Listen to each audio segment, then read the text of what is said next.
आषाढी वारीच्या भक्तिमय वातावरणात आज संत सोपानकाका महाराजांच्या पालखी सोहळ्याला उत्साहात सुरुवात झाली। टाळ मृदंगाच्या गजरात ज्ञानोबा तुकाराम आणि सोपानकाका महाराज की जयच्या अखंड जयघोषात हजारो वारकरी पंढरपूरच्या दिशेने मार्गस्थ झाले। भक्ती, श्रद्धा आणि वारकरी परंपरेचा अनोखा संगम अनुभवण्यासाठी रस्त्याच्या दुतर्फा भाविकांकडून मोठी गर्दी केली होती।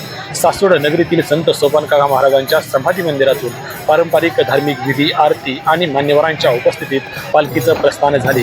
पालखीवर फुलांची आकर्षक सजावट करण्यात आली होती।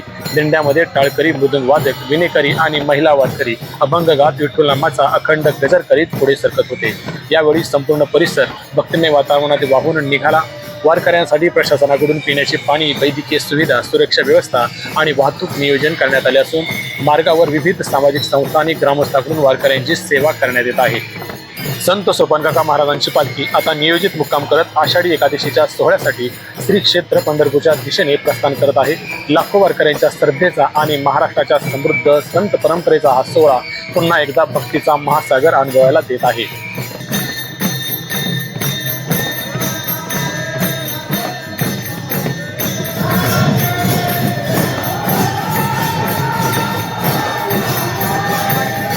या आणि अशा अनेक बातम्यांसाठी तसेच आपल्या भागातील नवनवीन अपडेटसाठी आपण KP न्यूज या यूट्यूब चॅनलवरती नवीन असाल तर चॅनलला लाईक, शेअर आणि सबस्क्राईब करायला विसरू नका। धन्यवाद।